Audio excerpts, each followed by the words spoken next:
여러분, 저는 개인적으로 많은 분들이 잘 알고 있는 문학 작품 중에서 복음에 대해서, 특별히 은혜와 율법, 용서와 심판에 대해서 가장 잘 표현하고 있는 작품이 레미제라블이라고 생각합니다. 프랑스의 소설가였던 빅토르 위고가 19세기의 프랑스를 배경으로 지은 이 소설은 생각보다 긴 이야기들을 다루고 있습니다. 5부작의 이야기로 이어지면서 많은 인물들과 많은 사건들의 변화가 일어납니다. 그래도 우리가 제일 잘 알고 있는 인물은 이 레미제라블의 주인공인 장발장이라는 사람이죠. 굶주렸던 조카를 위해서 빵 한 조각을 훔쳤다가 당시의 법에 의하여 5년형의 감옥살이를 하게 되었던 장발장은 나가서 조카를 돌보고 또 억울함을 풀기 위해 탈옥을 4번이나 시도하다가 다 붙잡히게 되어집니다. 그리고 결국 이 탈옥의 죄가 더해지면서 19년 동안 감옥에서 생활을 하게 되어집니다. 19년의 형살이를 다 마치고 나왔을 때 그의 가슴에는 증오와 원망만 남아 있었습니다. 전과자라는 이유로 어떤 식당에서도 여관에서도 그를 받아주려고 하지 않았습니다. 그러다가 어느 날 우연히 미린의 신부라고 하는 신부님 한 분을 만나게 되어져요.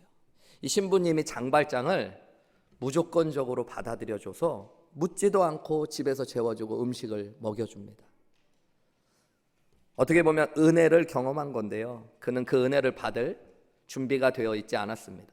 그래서 성당에서 그 당시에 치러졌던 예식에 쓰이는 예식기들, 은으로 되어 있는 여러 가지 의식기를 훔쳐가지고 밤중에 도망을 칩니다. 도망을 치다 얼마 지나지 않아 경찰에게 붙잡히고 말아요. 경찰은 그의 수상한 품을 뒤져보았을 때 그에게 교회에서 쓰이는 값진 의식기들이 있는 것들을 알고 그를 도둑이라고 몰아세웁니다. 아무리 변명을 하고 아니라고 하지만 결국에 가까이 있는 교회로 끌려오게 되어지고요, 자신을 받아주었던 미린의 신부 앞에 서게 됩니다. 형사가 신부에게 묻습니다. 이 사람이 교회의 물건들을 훔친 것이 분명합니다. 제가 잡았습니다. 그러면서 그 물건들을 내어 보여줍니다. 그때 장발장은 자기가 생각지도 못했던 대답을 신부에게서 듣죠. 형제여, 내가 형제에게 의식기뿐만 아니라 이 은촛대도 주었건만 왜 이것은 놔두고 갔습니까? 그러면서 은촛대를 도리어 더 안겨주어요. 만약에 신부가 도둑질을 했던 장발장을 법대로 고발했다면 정의가 실현된 것이겠죠. 그가 도둑질한 것들을 눈감아 주었다면 호의를 베풀어 준 것이겠죠. 그런데 그 호의를 넘어서 그에게 은촛대까지도 주는 은혜를 경험하게 된 것입니다. 장발장은 충격을 받게 되어져요. 그러면서 이 거부할 수 없는 사랑과 용서 앞에 새 사람이 되어집니다. 한순간에 그는 갑자기 변화하게 되었어요.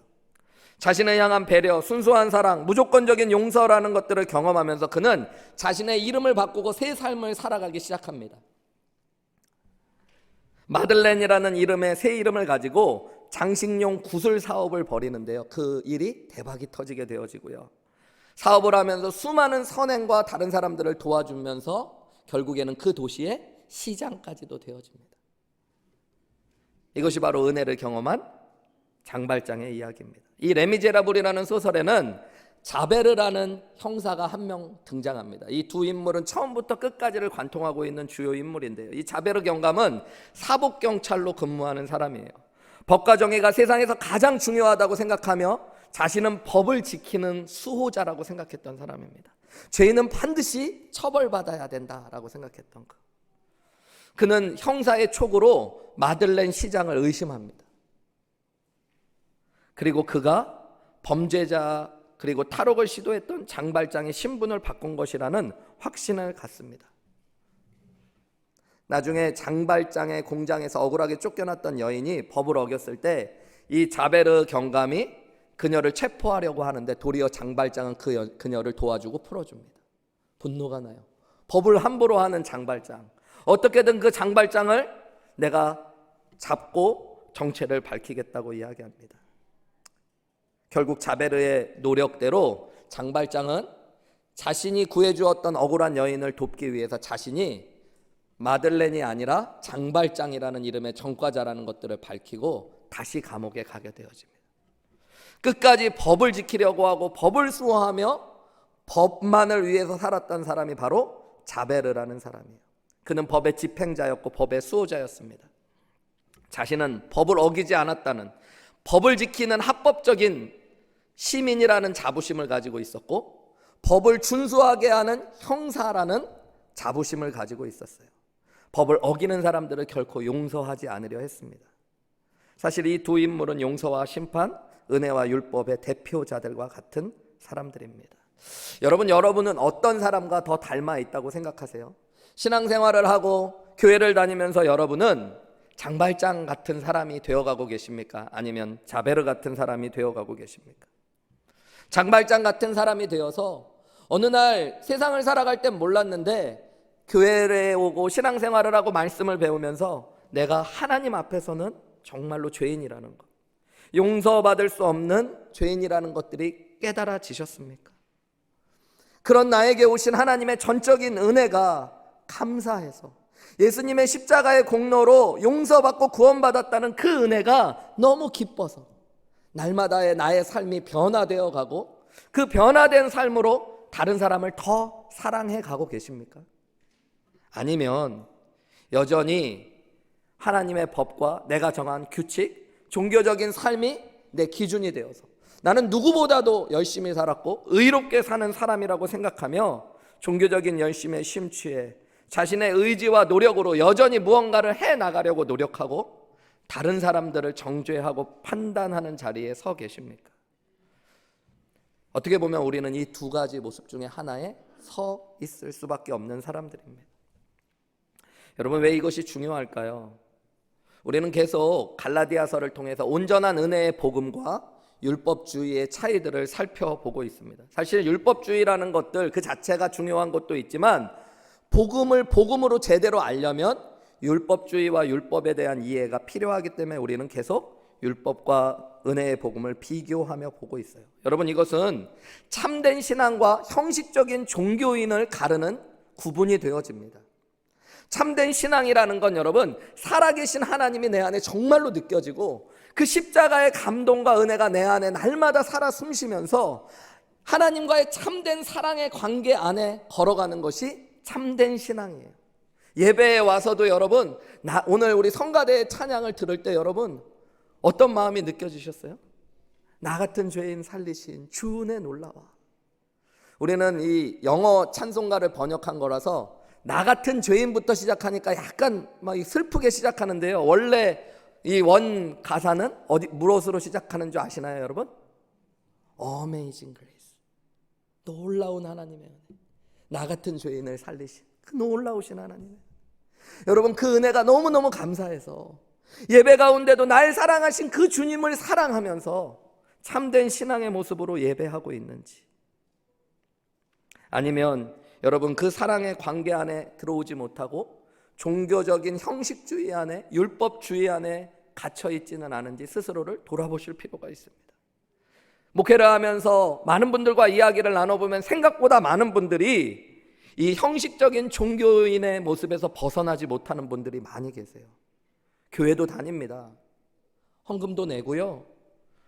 식사하기 전에 꼬박꼬박 기도도 빠지지 않고 합니다. 예배도 빠지지 않습니다.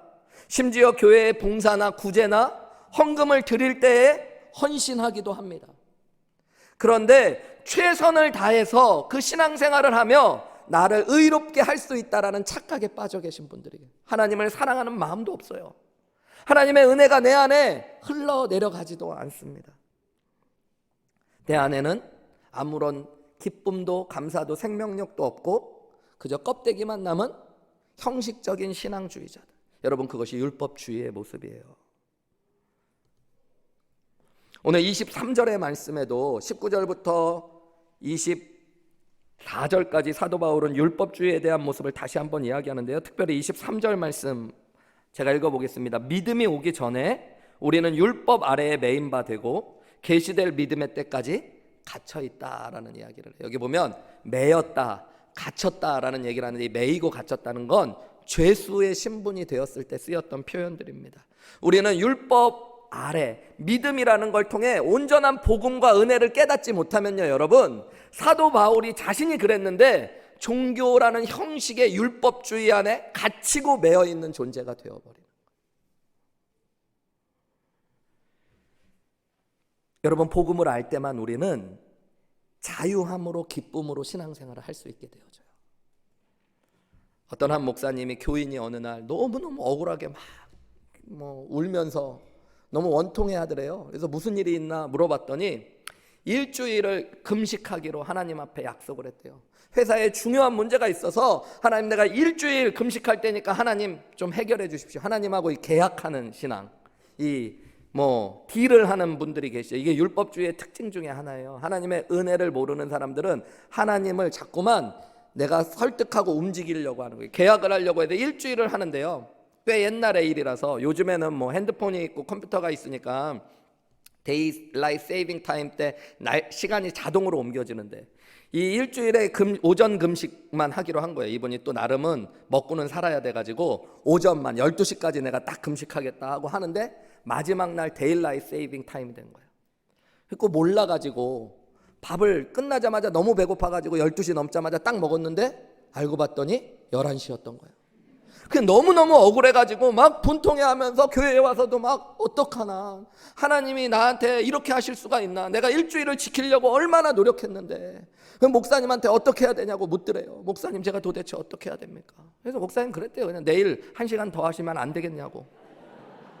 여러분, 별거 아닌 것 같지만 우리가 이렇게 행위에 갇히면 행위가 우리의 신앙이 되어버려요. 내가 오늘 예배에 온 것, 그것에 우리는 빠져버립니다. 예배에 빠졌냐 아니냐, 그것이 우리에게 중요한 것이고, 그 안에 은혜도 없고 생명과 기쁨은 다 사라져 버렸는데 그저 종교적인 신앙생활 안에만 갇혀지는 것.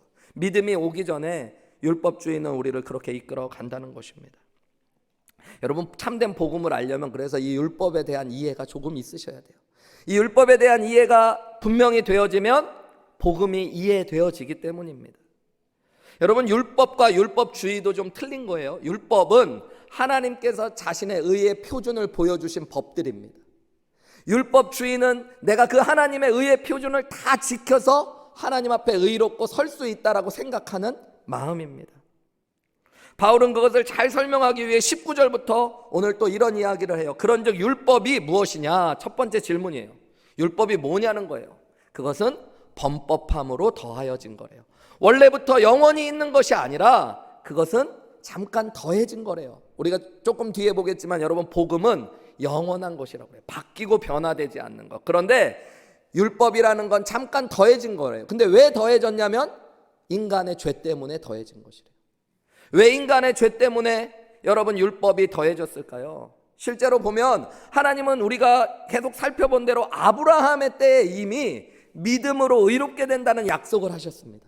그죠? 그것이 하나님의 약속이었어요, 아브라함에게. 그런데 몇백 년이 지난 모세의 때 율법을 주신 이유는 여러분, 인간이 죄인이기 때문에 주신 거래요. 죄인인 인간이 죄인인 자신들이 죄인이라는 걸 알지 못하기 때문에 하나님의 의의 표준을 주시고요, 그것을 통해서 죄를 깨닫게 하시기 위해 주신 것이 율법의 비밀이라는 것입니다. 그래서 율법은 범법함으로 더하여진 것이라는 거예요. 우리도 마찬가지잖아요, 여러분. 내가 분명한 것과 비교하지 않으면 내가 얼마나 부족한지 연약한지를 잘 모릅니다. 여러분은 저희 가족들을 보신 적이 없죠. 우리 와이프나 애들 말고 어머님, 아버님, 누나 둘이 있거든요. 제가 어렸을 때 자란 가족은. 근데 여러분, 우리 아버지, 어머님이나 누나 둘을 못 보셨잖아요. 근데 저희 아버님, 어머님, 누나 둘, 그리고 저까지는 다 키가 작아요. 온 가족이. 한 사람도 남들보다 큰 사람이 없어요. 다들 약간 단신이에요. 저를 생각하시면 돼요. 무지 작지는 않지만 꽤 작아요. 그러니까 우리 집에는 엄마, 누나 둘은 여자들이니까 여자들 중에 작으니까 저보다도 작을 거 아니에요. 그러니까 저는 우리 집에서 제가 작다는 생각을 해본 적이 별로 없었어요. 저희 아버님은 저만 하시고 저희 누나들과 어머니는 저보다 작으니까 저는 우리 집에서 작다는 걸 몰랐는데 학교만 가면 알게 되는 거죠. 학교에는 저보다 큰 애들이 너무너무 많은 거예요. 특별히 중고등학교 다닐 때 저는 싫은데 키 큰 애들이 저를 좋아했어요. 그래서 자꾸 같이 놀재요.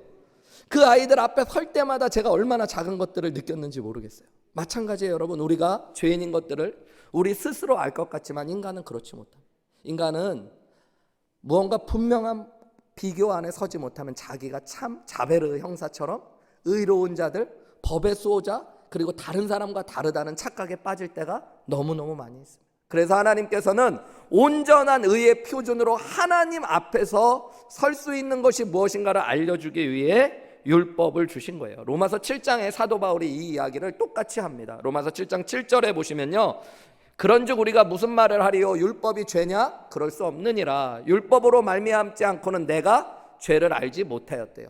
율법이 문제가 아니라는 거예요. 율법은 온전하고 완전한 건데 율법으로 말미암아서 나는 죄를 알게 되었대요. 곧 율법이 탐내지 말라 하지 아니하였다면 내 안에 탐심이 죄라는 걸 자신은 몰랐을 거라는 거예요. 근데 율법이 탐내지 말라고 그러니까 내 마음 안에 탐심이 있는 걸 알게 되고 그게 죄라는 걸 알게 되었다는 겁니다. 8절 말씀해 보시면요, 그러나 죄가 기회를 타서 계명으로 말미암아 내 속에서 온갖 탐심을 이루어내고 이는 율법이 없으면 죄가 죽은, 율법이 없을 땐 자기가 탐심이 죄라는 것도 몰랐대요. 9절 말씀으로 보시면요, 전에 율법을 깨닫지 못했을 때는 내가 살아있었대요.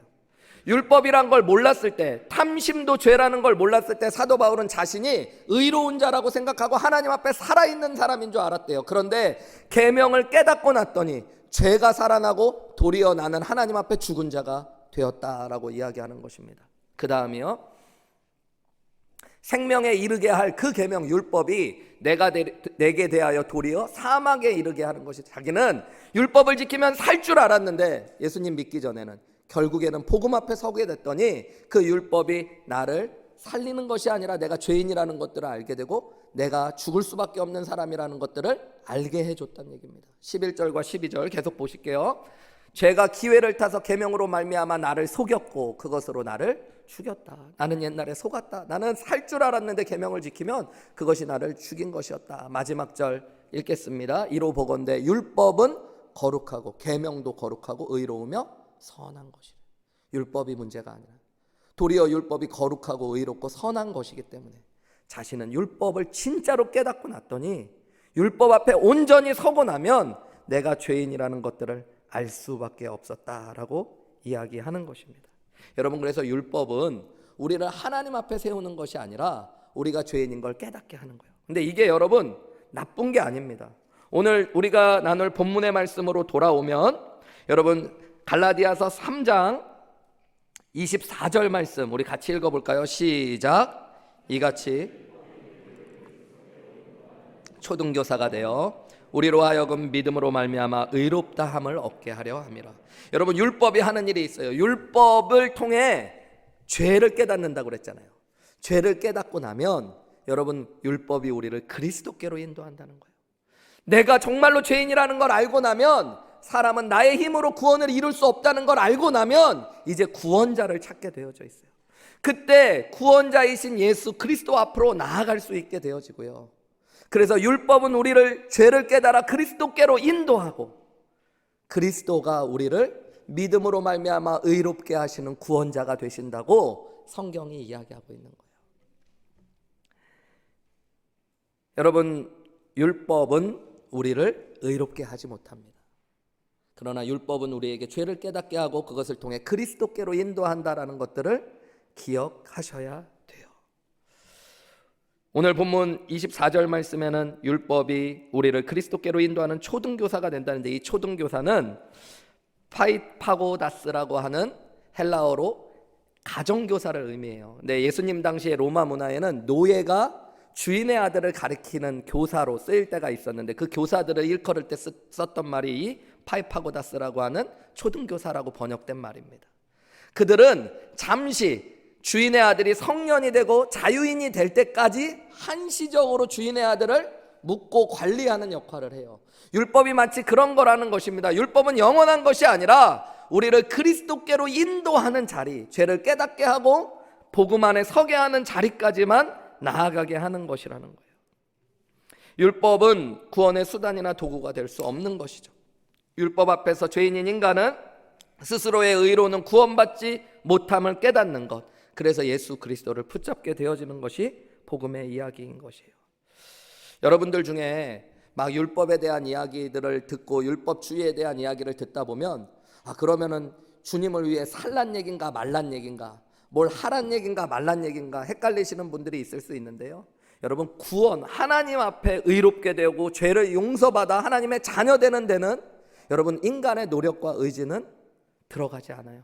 하나님께서 하신 약속과 예수 그리스도의 십자가의 공로로만 우리는 구원받습니다. 우리는 그저 그것을 믿고 받아들이는 것뿐이에요.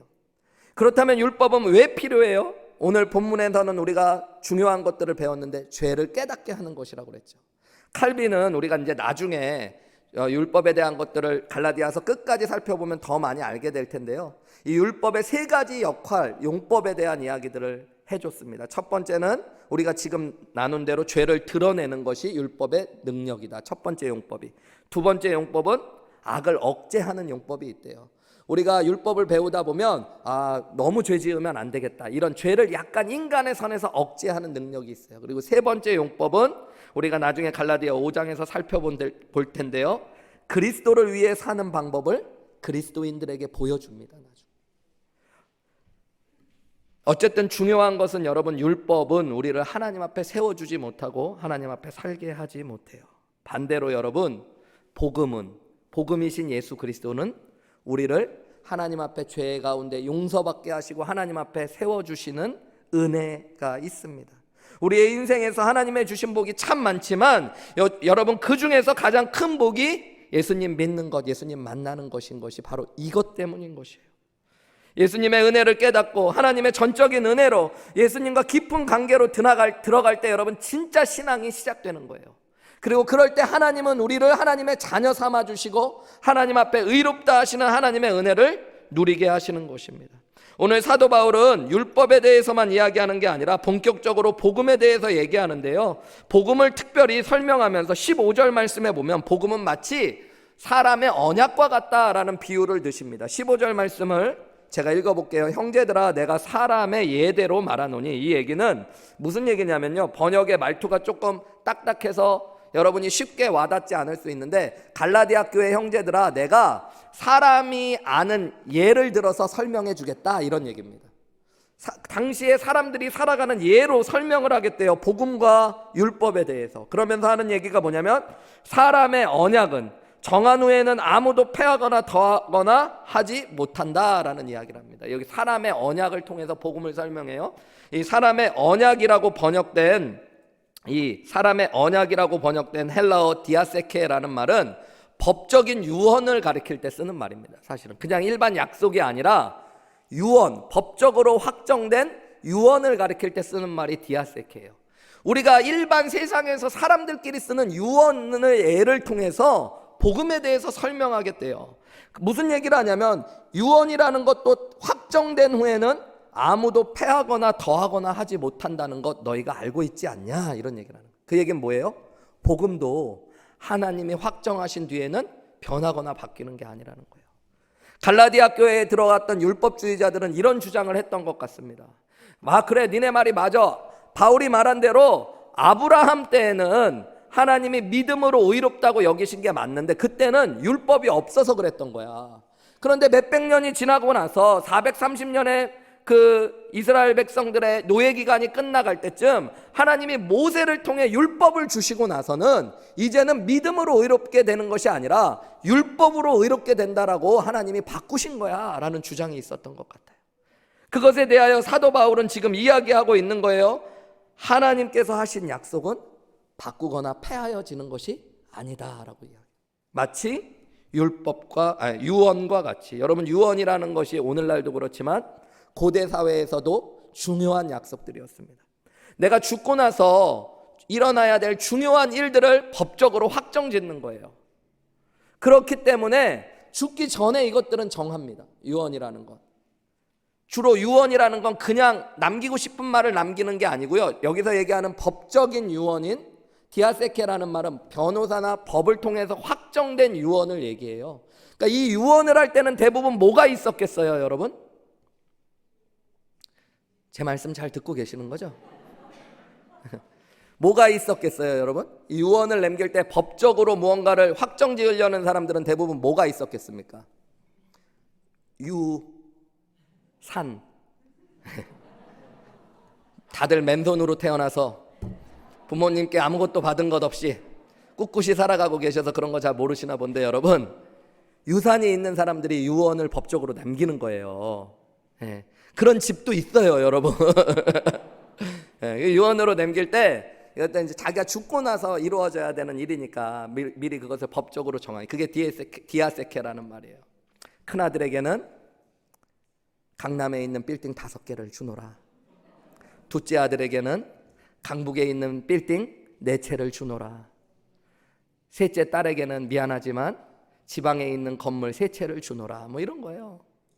여러분, 이 약속이 법적으로 확정되고 나서는 아무도 바꿀 수 있는 게 아니에요. 셋째 딸이 오빠들만 뭐 자식인가?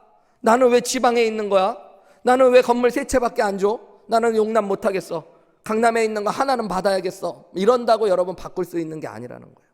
그거는 아버지가 법적으로 확정짓기 전에는 아버지를 꼬셔볼 수 있을지는 모르지만 법적으로 확정돼서 나서는 바꿀 수 없다라는 것들을 지금 이야기하고 있는 거예요. 왜 이런 얘기를 할까요? 여러분, 실제로 하나님께서 아브라함에게 주신 믿음으로 의롭다게 된다는 것은 하나님이 마치 유언을 확정짓듯이 확정지었던 약속이라는 거예요.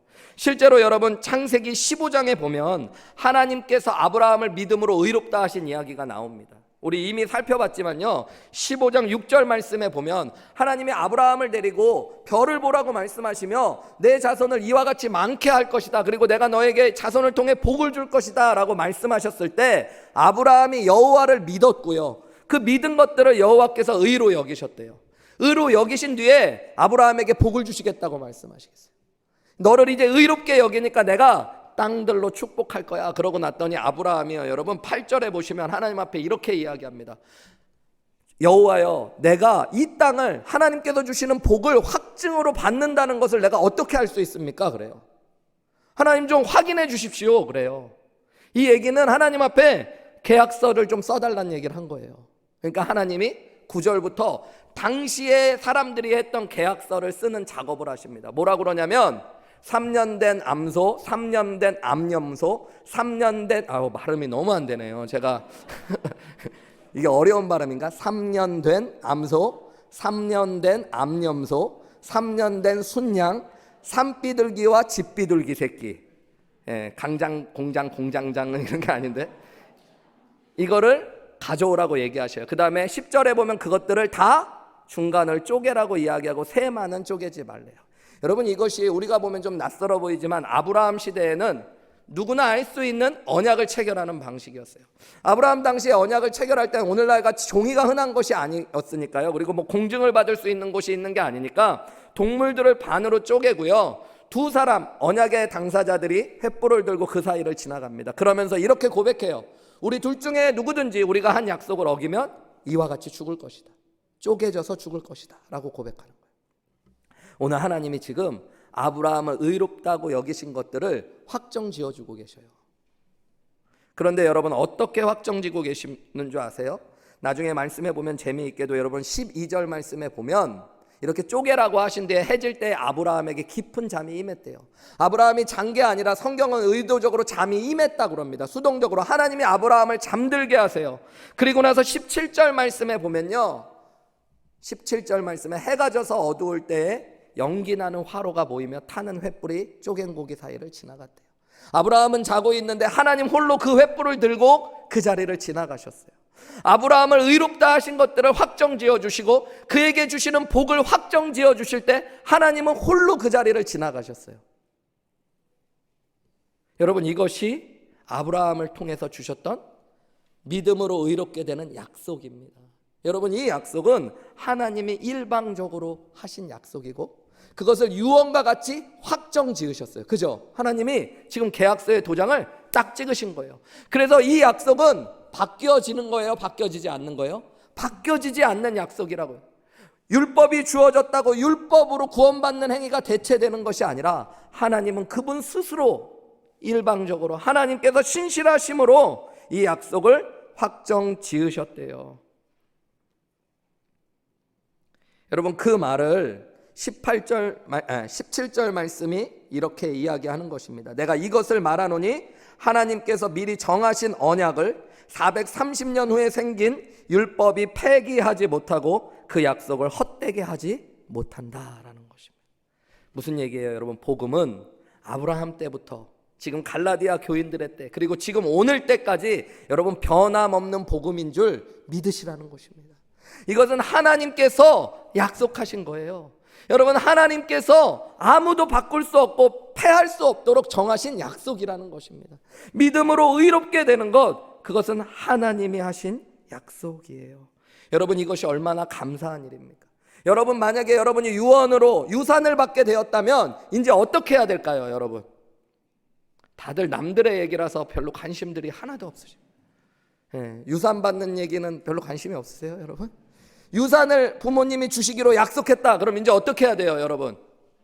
그걸 받기 위해 최선을 다해 노력해야죠. 여러분, 노력할 필요 없어요. 믿고 뭐 하면 돼요? 기다리시면 돼요. 여러분, 그리고 그 유산을 주면 어떻게 하면 돼요, 여러분? 받으면 돼요. 지난주에 너무 은혜로운 말씀들을 들으셔가지고 오늘 표정들이 다 어두우셔서, 여러분들, 유산은 내가 무언가를 받기 위해 노력하는 게 아니에요. 약속을 믿으면 돼요. 그리고 그 유산이 주어질 때 그것을 받아들이면 되는 것입니다. 여러분, 복음이라는 건 하나님의 신실하심 위에 세워지는 거예요. 그래서 하나님의 구원을 나는 도저히 못 믿겠는데, 예수 영접 모임을 하다가 어떤 자매님 한 분이 남편과 그 남편이 예수님을 영접을 안 하셔서 모시고 오셨어요, 지난달에. 그러셔가지고 이제 복음에 대한 이야기들을 듣고 본인이 깨달은 복음에 대한 이야기들을 하시더라고요. 남편도 예수님 영접하고 그날 기쁨의 날이었는데 그 자매님 한 분이 그런 얘기해요. 아니, 어떤 사람이 로또가 당첨이 돼가지고 1등이 됐는데 그 사람이 나에게 그 복권 당첨금을 준다고 하면 그냥 받으면 되지, 그거를 뭘 자꾸 뭐 거짓말하는 거 아니야? 내가 그걸 받아도 되는 거야? 안 받아도 되는, 그런 생각을 하는 게 이상한 거라고 막 남편한테 자기가 맨날 그랬다는 거예요. 하나님이 주신다고 약속했으면 그냥 믿지, 그걸 자기는 못 믿겠다고 왜 자꾸 그러냐. 여러분, 근데 그게 저는 처음에 들으면서 그냥 재미있게 들었는데 한 주간의 말씀을 묵상하다 보니까 그게 진리더라고요. 여러분, 하나님께서 우리에게 구원을 주시겠다고 하신 약속이 바로 복음의 근거입니다. 그것은 아무나 패하거나 더할 수 있는 것이 아니래요. 그것은 영원한 변함없는 하나님의 신실하심 위에 세워진 구원의 약속이라는 것입니다. 나의 연약한 행위와 불완전함 위에 세워진 것이 구원이 아니라 하나님의 신실하신 영원하신 약속 위에 세워진 것이 구원이라는 것, 그것이 복음으로 여러분에게 깨달아지는 귀한 은혜가 있으시기를 주님의 이름으로 축복합니다. 두 번째로 여러분, 우리가 생각할 수 있는 것은 이 복음 안에는 유산과 같은 축복이 숨겨져 있어요. 그게 바로 예수 그리스도입니다. 여러분, 유언에는 유산이 있어야 된다고 그랬잖아요. 이 유산이 존재하고 있다라고 사도 바울은 이야기해요. 그래서 29절의 결론 말씀에도 너희가 그리스도의 것이면 곧 아브라함의 자손이요 약속대로 유업을 이을 자가 된대. 이 유업이라는 게 유산, 복을 의미하는 것입니다. 그 유업이 무엇입니까? 우리 16절 말씀 우리 같이 읽어볼까요? 한 목소리로 시작. 이 약속들은 아브라함과 그 자손에게 말씀하신 것인데 여럿을 가리켜 그 자손들이라 하지 아니하시고 오직 한 사람을 가리켜 내 자손이라 하셨으니 곧 그리스도라. 이 약속들은 아브라함과 그 자손에게 말씀하신 것이래요. 번역이 그렇게 됐지만 하나님이 아브라함과 그 자손에게 주시겠다는 유산과 같은 약속들이 있었다는 거예요. 여러분, 실제로 창세기에 보면 3번 하나님은 아브라함과 그 자손들을 축복하는 약속을 하십니다. 첫 번째는 창세기 13장 14절에서 15절이에요. 같이 한번 읽어볼게요. 시작. 룻이 아브라함을 떠난 후에 여호와께서 너는 눈을 들어 너 있는 곳에서 북쪽과 남쪽 그리고 동쪽과 서쪽을 바라보라. 보이는 땅을 내가 너와 내 자손에게 주리니 영원히 이르리라. 하나님이 네가 보는 모든 땅 줄게 이렇게 약속하신 적이 있는데 이때요 뭐라고 하냐면 너와 내 자손에게 땅을 준다고 해요. 근데 이 내 자손이라는 말이 신기하게요, 여러분 단수형으로 쓰여져 있습니다. 또 한 가지, 여러분 17장 8절 말씀입니다. 창세기 17장 8절 우리 같이 읽어볼까요? 시작. 내가 너와 내 후손에게 내가 거류하는 이 땅 곧 가나안 온 땅을 주어. 하나님이 아브라함에게 약속했어요. 내가 너와 내 후손에게 이 가나안 땅 줄게. 그리고 이것이 너의 기업이 되게 하고 나는 너의 하나님이 될 거야. 약속했는데 여기에도 여러분 너와 내 후손에게 땅을 준다는데 이 후손도 단수로 적혀져 있어요. 그것뿐만이 아닙니다. 창세기 22장 17절과 18절에도 하나님은 아브라함에게 축복을 하셔요. 우리 같이 읽어볼까요? 시작. 내가 내게 큰 복을 주고 내 씨가 크게 번성하여 하늘의 별과 같고 바닷가의 모래와 같게 하리니 내 씨가 그 대적의 성문을 차지하리라. 그 다음 절이요. 내 씨로 말미암아 천하 만민이 복을 받으리니 이는 내가 나의 말을 준행하였음이라 하셨다 아니라. 여기 보면 씨라는 말이 3번 나오는데 여기에도 단수 명사만이 쓰였습니다. 사도 바울은 지금 그 얘기를 하는 거예요. 다시 갈라디아서 3장 16절로 보세요. 하나님이 아브라함과 그 자손들에게 약속하신 약속들은 여럿을 가리켜 그 자손들이라고 하지 아니하시고 오직 한 사람을 가리켰는데 그것이 바로 곧 그리스도라고 이야기합니다.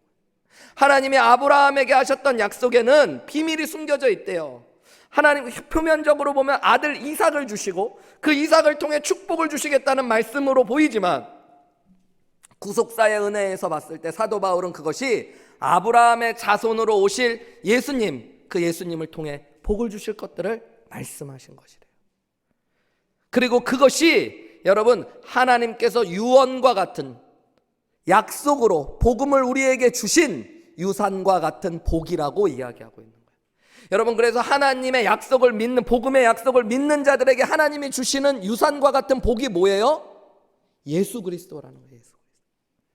여러분 예수 그리스도라고 그러니까 별로 안 좋아하시는 것 같아요.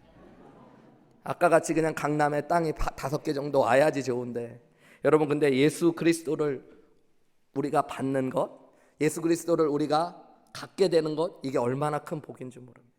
여러분 예수님을 믿는다는 건 예수님을 받는다, 갖는다는 말과 동의어로 쓰일 수 있어요. 왜냐하면 요한복음 1장 12절에는 영접하는 자, 예수님을 모시는 자가 곧 그 이름을 믿는 자라고. 예수님을 믿는 것과 예수님을 영접하는 것은 같아요. 우리가 예수님을 받아들이는 게 예수님을 믿는 거예요.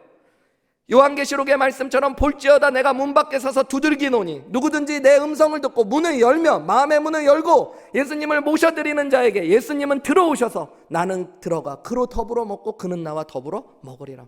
예수님이 우리와 함께 하신다고 말씀하신 거예요. 여러분 예수님을 믿는다는 건 예수님이 우리 안에 오시고 우리가 예수님 안에 들어가는 것들을 의미합니다. 본문의 말씀 25절부터 27절까지의 말씀을 보세요. 26절 27절 우리 같이 읽어볼까요? 26절 27절 시작. 너희가 다 믿음으로 말미암아 그리스도 예수 안에서 하나님의 아들이 되었으니 누구든지 그리스도와 합하기 위하여 침례를 받은 자는 그리스도로 옷 입었느니라. 여러분 예수님 안에 있는 자는 하나님의 아들이 되는 권세가 주어져요. 그리고 예수로 옷 입은 자는 이제는 28절에 보면 유대인이나 헬라인이나 종이나 자유인이나 남자나 여자나 다 그리스도와 예수 안에서 하나 되는 은혜를 누린대요. 요 앞에 보시면요 여러분, 예수님 안에 있으면 하나님의 자녀가 되고 예수님이 우리가 예수님으로 옷을 입는데요. 성경에 보면 여러분 예수님을 믿는다는 것을 다른 표현에서 예수님이 우리 안에 오신다고 하기도 하고 우리가 예수님 안에 들어간다고도 해요. 여러분 우리가 예수님 안에 들어가는 겁니까? 예수님이 우리 안에 오는 겁니까? 투표를 한번 해볼까요? 예수님이 우리 안에 오시는 게 맞다. 손 들라고 그러면 들기도 뭐하고 우리가 예수님 안에 들어가는 게 맞다. 성경에 보면 두 표현이 다 나와요. 뭐가 맞는 걸까요 여러분? 성경에 나오면 둘 다 맞아야죠. 근데 둘 다 맞은 게 목사님 말이 됩니까? 이게 여러분 너무 단순하셔서 그래요. 내가 예수님 안에 들어가고 예수님이 내 안에 오신다는 얘기는 어떤 표현일까요? 예수님과 내가 하나가 된다는 표현이에요. 여러분 예수 믿는 건 그런 거예요. 내가 예수님이 되고 예수님이 내가 되고, 예수님이 나의 죄를 위하여 죽어주신 것이 되고 예수님의 의가 내 안에 들어오는 일이 되어지는 거예요. 예수님이 십자가에 못 박혀 죽은 것이 이제는 내가 죄에 대하여 죽은 것이 되어지는 것이고 예수님의 의가 나의 의가 되어지는 것. 여러분 그게 예수님을 믿는 거예요. 그래서 오늘 본문의 말씀에도 우리가 예수 안에 들어가기도 하고 우리가 예수로 옷 입기도 하는 것입니다. 우리가 예수님을 믿으면 하나님의 아들이 되는 권세를 누린대요. 여러분, 하나님 아들 되는 거 귀한 겁니다. 예수님이 우리 안에 오시기만 하면, 우리가 예수님 믿기만 하면 여러분, 우리는 이제 하나님의 자녀 되는 권세를 누려요. 율법은 우리를 하나님 앞에 세울 수 없지만 여러분, 그리스도를 우리가 나의 구원자여 주님으로 영접하여 믿으면 예수 그리스도로 말미암아 하나님 앞에 설 뿐만 아니라 하나님 자녀 되는 은혜를 누리게 되는 줄 믿으시기 바랍니다. 영접하는 자, 곧 그 이름을 믿는 자에게는 뭐가 된대요? 하나님의 자녀가 되는 권세가. 여러분, 하나님이 내 아버지라면 제일 좋은 복이 뭐예요? 아버지 집이 내 집이 되는 거예요. 여러분, 아버지 집이 어딘데요? 아버지 집이 어디예요, 여러분? 충청남도 예산 이런 거 얘기하시면 안 되고 어디요, 여러분? 네, 하나님 나라. 여러분, 하나님 나라가 그래서 내 집이 되는 거예요. 여러분, 하나님이 내 아버지가 되시면 내가 하나님 앞에 기도할 수 있어요. 하나님 앞에 나아갈 수 있어요. 하나님이 나의 보호자가 되시고 책임자가 되시고 공급자가 되어주시는 은혜를 누리게 되어지는 거예요. 여러분, 우리가 예수로 옷 입으면 예수님이 우리를 다스리시고 우리를 통해 예수님이 나타나는 은혜를 누릴 뿐만 아니라요, 28절 말씀에 보면 유대인이나 헬라인이나 종이나 자유인이나 남자나 여자나 다 그리스도 예수 안에서 하나가 된대요. 여러분, 물론 막힌 것이 무너져서 하나 된다라는 이야기로만 이해할 수 있지만 유대인, 헬라인, 종과 자유인, 남자나 여자는 당시에 있었던 가장 큰 차별과 장벽들입니다. 인종적인, 사회적인, 종교적인 차별, 그리고 막힌 것들이 무너지고 없어지는 것, 그게 예수님 안에 있는 거예요. 여러분, 우리가 예수님이 우리 안에 오시면 우리를 막고 있던 문제들, 우리를 가로막고 있었던 여러 가지 장벽들, 여러분, 우리의 삶을 나누었던 여러 가지 어려움들이 무너지고 부서지고 해결되어지며 하나님의 복 안에 거하게 되어지는 줄 믿으시기 바랍니다. 여러분, 이것이 복음이에요. 복음. 여러분, 이 모든 복은 예수 그리스도를 통해서만 주어지는 겁니다. 내가 곧 길이요 진리요 생명이니 나로 말미암지 않고는 아버지께로 올 자가 있어요, 없어요? 없다고 말씀하셨어요.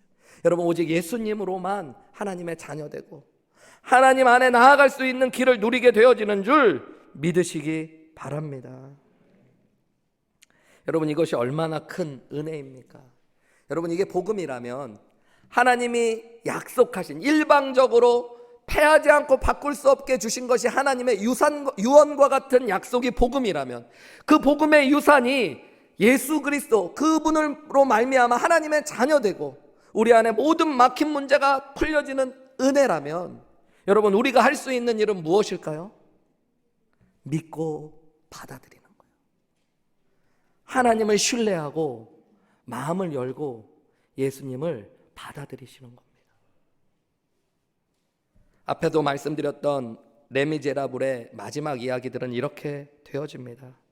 프랑스 혁명이 일어나고요, 막 시대가 뒤바뀌어요. 우리 6.25 때 막 그 공산당과 국군이 막 수시로 바뀌면서 누가 주도권을 잡기도 하고 막 도망 다니기도 하고 그렇듯이요, 프랑스 혁명이 일어나면서 처음에는 이제 혁명군들이 막 이 득세를 하게 될 때요, 장발장은 여러 가지 우여곡절 끝에 혁명군에 들어가게 되어집니다. 그리고 자베르 경감은 혁명군에 잡혀오게 되어져요. 그 전에 경찰로 활동을 했으니까.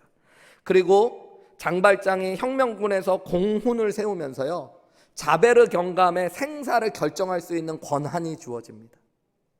자베르 경감은 장발장이 자신을 죽일 거라고 확신해요. 그런데 장발장은 자베르 경감을 풀어줍니다. 한마디만을 해요. 당신은 이제 자유입니다. 나는 당신을 미워하지 않습니다. 자베는 충격을 받아요. 자신의 삶이 흔들리기 시작합니다. 범죄자에게, 자기가 처벌해야 될 범죄자에게 자기가 용서를 받은 거예요. 그 용서를 자기는 이해할 수 없는 거예요.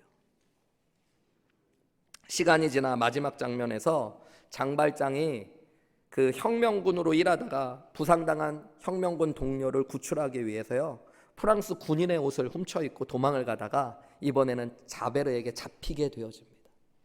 장발장이 자베르에게 부탁을 해요. 내 동료만이라도 살 수 있게 도와주면 안 되냐고.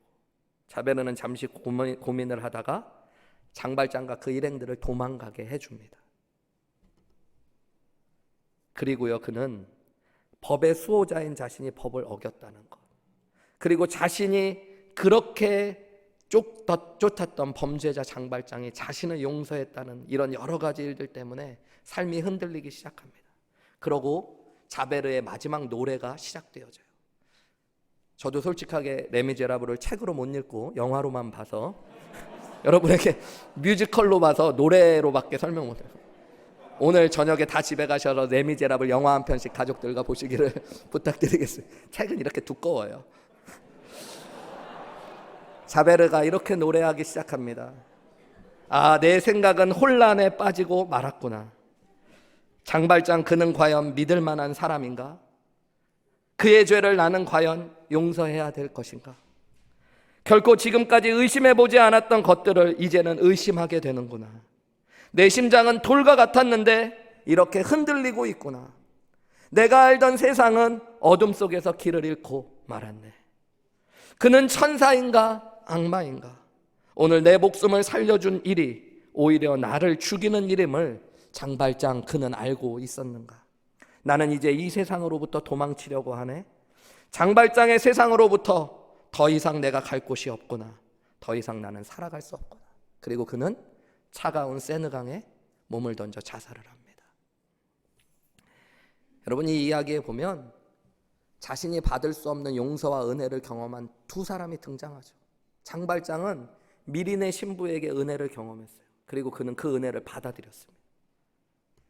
가치도 없고 이해할 수도 없지만 그 신부님에게서 받았던 은혜를 받아들인 뒤에 그의 삶은 완전히 변화되었어요. 다른 사람들을 용서하고 살리고 풀어주는 사람이 되어집니다. 이유도 없이 여러 어려움이 오지만 그는 항상 기쁨과 감사로 삶을 살아갑니다. 그렇지만 자베르는 용서와 은혜라는 것 앞에서 자신의 삶을 던져버립니다. 그 은혜를 자신의 삶에 받아들이지 못해요. 자신의 원칙을 꺾어버릴 수 없어요. 의로운 자기가 죄인에게 용서받았다는 것들을 받아들일 수 없었습니다. 자베르는 법을 지켰던 자기가 법을 어겼다는 것들을 받아들일 수 없었습니다. 여러분, 복음이라는 어마어마한 은혜가 오늘 사도 바울은 유언과 같이 하나님의 신실하신 약속으로 우리에게 이미 주어졌다라고 이야기하고 있어요. 그 안에는 예수 그리스도와 그를 통해 오는 어마어마한 복이 우리에게 주어질 것이라고 이야기하고 있습니다. 오늘 저는 여러분에게 하나님의 말씀으로 도전하고 싶습니다.